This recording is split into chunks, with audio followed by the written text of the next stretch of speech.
Paul McNamara, our policy correspondent. We're going to talk about the reign of Rishi Sunak, the possible end of Boris Johnson, and whether Sir Keir Starmer has what it takes to win the next election. What are you going to tell me? Like a fortune teller, I'm going to tell you nothing is written just yet. Rishi's doing better than expected. Keir's doing not as well as expected.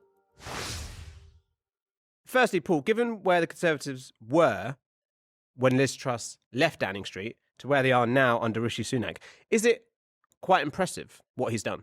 What are you, one of their campaign managers? Or something? They would argue, yes, you are completely right. It's very impressive what's happened. The poll ratings for the Conservative Party were through the floor post Liz Truss. They're still not great. They're still not poll ratings that you look at and think, whoopee, this has been a miracle. However, they are an awful lot better than they were. And I think there was like a growing sense, both within the party and within rival parties, of, oh, actually, this is a Prime Minister who looks quite competent, who's getting things done, and actually things maybe not be quite as bad for them as everyone was thinking just before Christmas. But does that ability for him to be seen as someone who's competent and has sort of steadied the ship, does that fit with a sense that the party is unified? Maybe don't look at it at the moment of how united are they. Maybe look at it of they are less divided than they were, say, 5-6 months ago. Yeah. And there's 3 reasons for that, really. First of all, Rishi Sunak's not doing a bad job of it. He is looking quite competent. He's getting things done. Second of all, they had an away day about a month ago. And they've got this campaign strategist, Isaac Levido. He's this Australian guy, young Australian guy. He's widely seen as like the brains behind them doing so well in 2019. Yep. And he's now outside of Downing Street. He's got this consultancy firm. They brought him along, and he had polling, private polling that was done. And what he told the party was, and this is all the backbenchers there, said, there is actually a very thin path to victory that you could tread, and the Conservatives could actually win the next election. But it relies on, A, maintaining that competency, and B, you lot not all fighting each other and tearing the party apart. If you can manage that, which isn't guaranteed by any stretch, then maybe they can win. And third of all, one of possibly the most divisive characters within the party over the last few years has been Boris Johnson, and we have seen a real demise in his influence over the last couple of months. It seems like one area they think could be a winner in the election is immigration. And I want to get onto some of the red wall polling that you've been doing. But this week we did see the issue of the small boats policy come up again, and there was talk of division, a sort of group of MPs sort of pressuring the government. What went on then? What does that show? Okay, well, first of all, immigration is a really big deal for the party, and it's a big deal in red wall seats. That's not a new thing. That's been there to a certain extent forever. Last year, it was a big deal. You were talking to backbench MPs, and they would tell you, look, we're going knocking on doors, and it's the first thing people want to talk to us about. So it is a very real thing. It's not just a confected argument or a policy that they've adopted to stoke up some sort of emotional feeling to get people behind. This is actually an issue that people on the doorstep will talk to MPs about. So it is a thing for them. So JL Partners, who do the polling for us, one of the things that they ask about, they do these word clouds, right? Where they ask people, what are the reasons you might hesitate to vote for a party? And then you get whichever words come up most prominent, sort of bigger in screen. And, one of the biggest words in the word cloud for hesitating to vote Labour is immigration. And obviously Rishi Sunak's made, stop the boats one of his 5 pledges. Yeah. And then, so what did we see this week? What does that indicate in terms of there was some within this party on the right trying to push for a stricter policy, essentially? Yeah, so a lot of people would look at the policy as it is and say, crikey, that is quite strict. There are a group of about 60 MPs who thought it wasn't strict enough. There was still a role there for the European Convention of Human Rights, and they want to strike out that completely. We haven't seen the rebellion because there's been a lot of outreach work done there's been talk between Home Office officials and those MPs, and we think we're going to get some they've been told, hold off for a second, something's going to happen. So does that show, again, a difference between sort of, say, Liz Truss or Boris Johnson's premiership, that this is actually, again, a competent government that understands where it needs to sort of reach across, not the aisle, but within their own party to try and make things work? I mean, still been some criticisms of Rishi Sunak, like when he was trying to, originally with the Northern Ireland Windsor framework, when he was bringing that to Parliament, there was some criticism that actually he hadn't done enough outreach with the party there to get everyone on board. If you remember, we thought we were going to get it 1 week. It was actually delayed by about a week. And there were a lot of MPs, a lot of backbench MPs who were annoyed that, in their words, they were telling us there hasn't been an awful lot of outreach from number 10 to the backbenches. On the flip side of that, just last week we had a possible rebellion against the storm on break part of the Windsor framework. That didn't happen. Last weekend, we had loads of rumours swirling about how there's going to be a rebellion of 60 strong MPs against the immigration bill. That hasn't materialised. He's getting something done. So could that famous red wall tumble at the next election? Well, since 2020, Channel 4 News and public opinion research firm JL Partners have been polling all 45 of the so-called red wall seats that the Tories won from Labour in the 2019 election. The results of that exclusive poll recently show that if there was an election tomorrow, the Conservatives would be completely wiped out in all of those 45 seats. Great news for Labour, but not totally. The polling also reveals that voters remain uncertain on both sides, as well as revealing that there's not a lot of love for Sir Keir Starmer and his leadership. When asked who would make the better Prime Minister, both he and Rishi Sunak were neck and neck with 39%. So, can the Conservatives use the next 20 months to turn things around? Let's sort of flip it then. So it seems as if Rishi Sunak has he's steadied them and they're much better than they were under Liz Truss. But that doesn't mean that the polling has necessarily shifted, especially when it comes to what you found in the red wall, those traditionally Labour seats that swung massively to the Tories in 2019. What were the headline figures? I think this is the only tracker poll that's been done. So basically, since the 2019 election, since that landslide victory, and you get all those red wall seats that have turned blue, Channel 4 has commissioned JL Partners to do a tracker poll. And we dip in with them every 6 months, every 8 months, or whenever something significant's happened, like, another government has crumbled. It is just a poll of red wall seats, nowhere else. So we again dipped into the red wall a couple of weeks ago, had the polling, and what the polling has shown for the first time since 2019, were there a snap election tomorrow, the Conservatives would lose every single one of the red wall seats. Wow. So, I mean, that's not great if you're a Conservative Prime Minister, but it's probably not as bad as that one headline suggests. When it comes to that crumble, what's behind the crumble? I mean, the polling is vast, right? I've got it here. It's like 20 odd pages of results. It's really complex, lots of granular stuff in there. And actually, we only end up using a fraction of it on TV because it is just so dense. But there's some really interesting stuff in there. So certain things, like for the first time ever during this tracker poll, Labour is now seen as more trusted on the economy than the Conservatives are.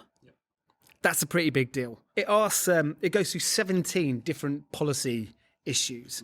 On 4 of them now, the Conservatives are seen as more trusted. On 13 of them, Labour is seen as more trusted. And there's some really big leads in there. So like on the NHS, for example, 2 years ago, Labour were more trusted than the Conservatives by 1%. Now they're more trusted by 24%. So on the areas where Labour's doing well, they're doing really well.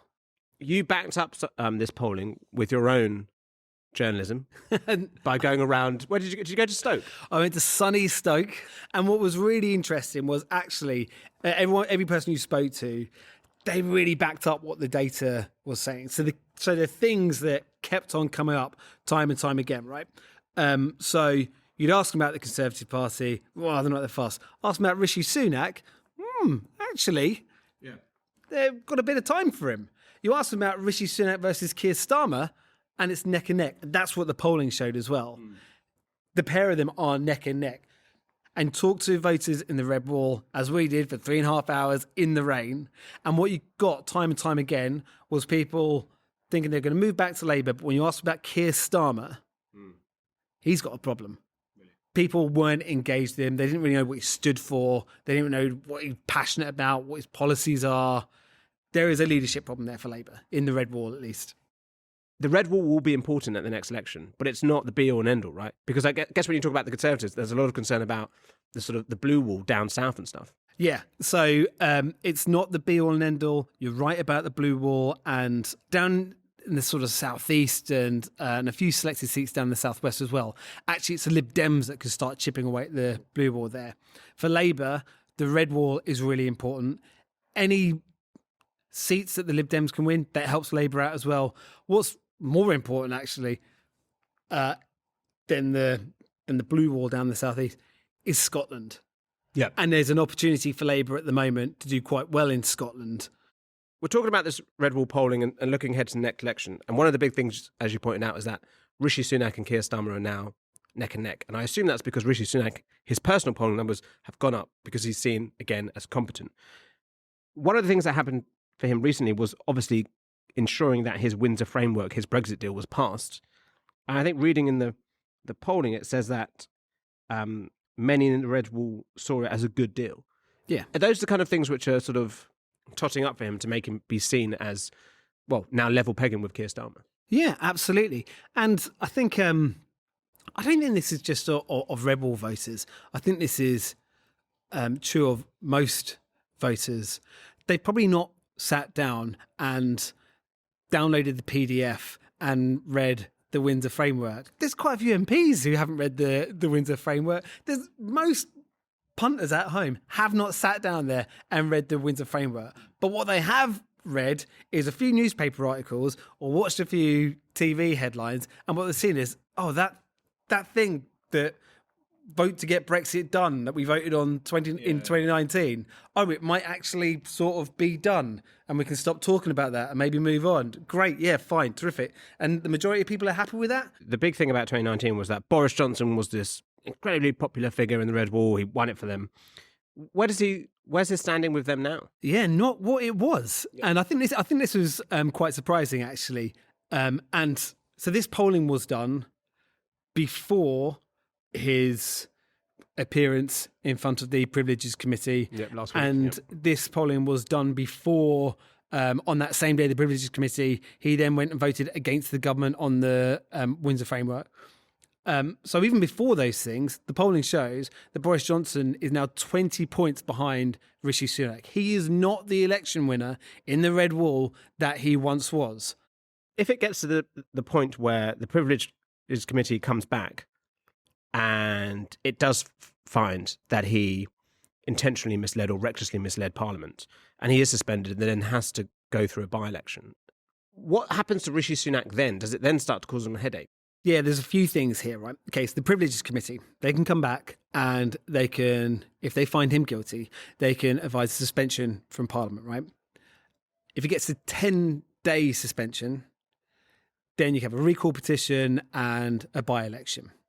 The tricky thing for Downing Street is making a martyr of Boris Johnson.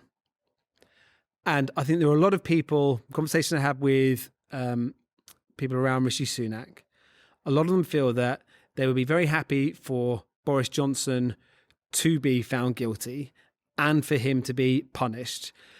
But if you get to that 10-day suspension and a by-election, it then starts getting actually a bit tricky for Rishi Sunak. And whatever happens then, they're in a difficult situation.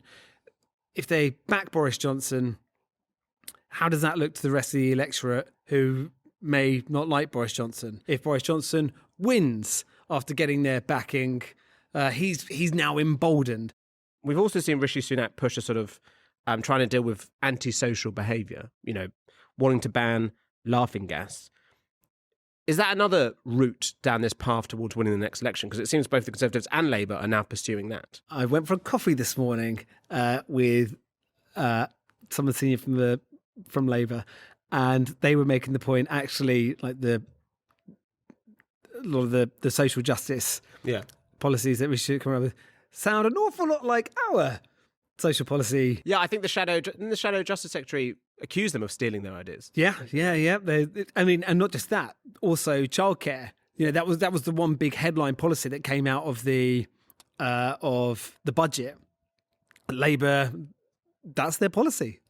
Let's then discuss Keir Starmer, and let's go back to the Red Wall polling, because you touched upon it before. Him and Sunak are neck and neck, but there are question marks around Starmer. What are those question marks around Sir Keir Starmer? What he stands for, who he is and what he stands for. That is first and foremost the things that people say to you and talk to you about. I've got these word clouds here. We mentioned them earlier on, right? So these are the word clouds. Most common words in hesitations about voting for the Labour Party. So why would you hesitate? To create the big word in the middle, immigration, right? Yep. The second biggest word there is leader. And then very close to it is Starmer. And that's for this month. If you look for the last time this word clouding was done, February 2023, the biggest word was leader. And then the slightly smaller side of them is Keir and Starmer. So consistently, although the policies might change about hesitation to vote for Labour, the one consistent hesitation people have is Keir Starmer. That's not great. And when you went round a rainy Stoke, what were they saying? It was really interesting, actually, because often you get these polls and the numbers are really interesting. They sort of say what you think. Then you go and talk to people on the street. It's not always reflected. This was fascinating. 3.5 hours of getting rained on the street in Stoke, and everyone you spoke to was saying exactly the same in here. And a lot of reluctance around Keir Starmer, a lot of reluctance around what he stood for, a lot of just voter apathy in general. Sick of the lot of them. I mean, we've discussed the problems Keir Starmer has, but let's not forget that. I mean, he is still level pegging with Rishi Sunak in the Red Wall, and the Labour Party in general, when it comes to national polling, is still far ahead. So it is still arguably the next election is still Labour's to lose. Yeah, but I mean, the other interesting thing when you look at the data in the polling, what it shows is yes, you've got Labour winning back these rebel seats, but you haven't got hordes of voters definitely going back and say, right, I'm going to vote for Labour. So it showed that the Conservatives are now retaining half of their 2019 votes. 15% of the 2019 Tories have directly switched to Labour. 28%, so nearly a third, have just shifted to don't know. This week, Humza Yousaf was elected the new leader of the Scottish National Party and the new First Minister of Scotland. But that leadership election exposed deep internal divisions within the SNP, who have been in power in Scotland since 2007. And Yousaf now faces a multitude of challenges as the new First Minister, including tackling long NHS waiting times, the cost of living crisis, and defining a clear path towards independence. But what about the Scottish Labour and Conservative parties? Well, Scottish Labour are hoping to benefit from those internal divides which surfaced during the leadership contest. And the polling expert Sir John Curtis predicts that Labour could take 10 seats from the SNP at the next election. Anish Sarwar, the Scottish Labour leader, has called for a snap Holyrood election and says the new SNP leader doesn't have a mandate from the public. Meanwhile, the Scottish Conservative leader Douglas Ross says he has serious concerns about Yousaf's ability to lead.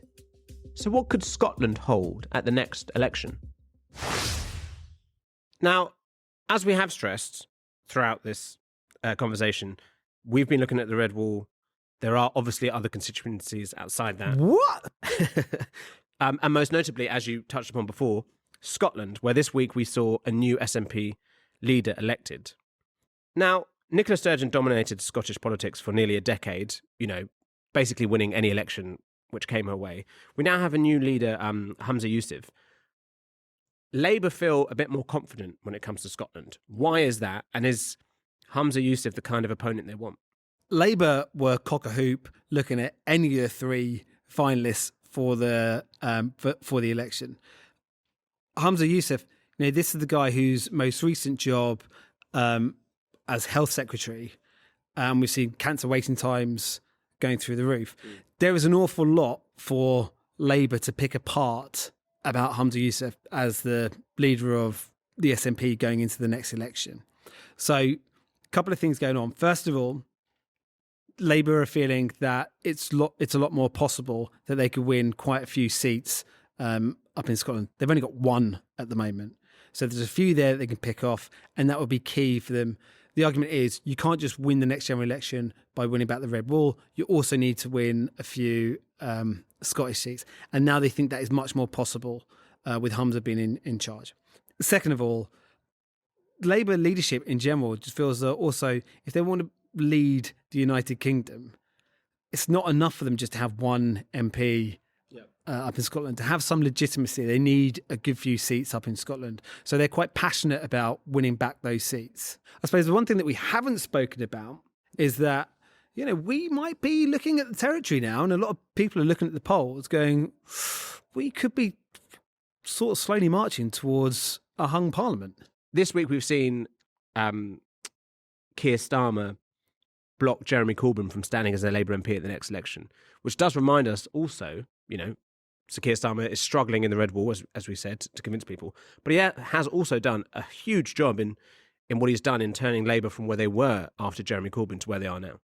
He has, and this is really apparent in two places. So first of all, if you look at the selection process that's going on for Labour candidates at the moment to stand at the next election, you are seeing very few Corbynistas, in fact, none, getting onto even the long list in some cases, let alone actually being made to be nominated to be the candidate.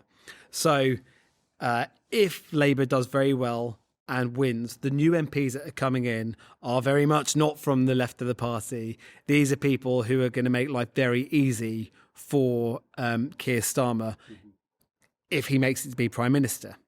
However, there is still a left element of the Labour Party, a strong Corbynista left element of the Labour Party. And should you get to the territory where you're in a hung parliament, and it was Tony Blair who actually warned Keir Starmer about this a couple of months ago in Davos. He said, you need to think carefully about this. If you get to the point where you're in hung parliament territory, all of a sudden, that element of the party have a lot of power now because you're reliant on every single vote that you can get. Given everything we've spoken about now and mentioning the idea of a hung parliament, I mean, you can't really predict anything in politics, but it's definitely, we have seen a slight change, haven't we? Given where we were from Liz Truss, looking ahead now to the next election. The landscape that we're looking at is completely different now. Talk to any Conservative MP, they're very fatalistic about the next state of the next general election. You spoke to Labour MPs, and they're almost getting a bit giddy, and they were trying to tell themselves to rein themselves back, like especially at party conference at the back end of last year. You talk to everyone there, and like the thing was, we haven't won this yet. Come on, we've got to keep on.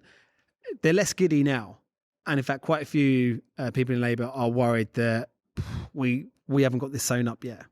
Rishi Sunak continues to creep along, continues to get things done, and that was the thing in the polling, by the way, that shows up very highly. His perception of getting things done is very high. If he carries on doing that and he carries on being competent, it might only be a very thin path, but there is a path that exists to Tory election success at the next general election. The numbers are against him. It's got to be said. You look at the numbers and it is very much, no, this is Labour's to lose, but it is by no means a done deal right now. Paul McNamara, thank you very much for talking to me. Thank you very much for letting me talk to you, Kiran.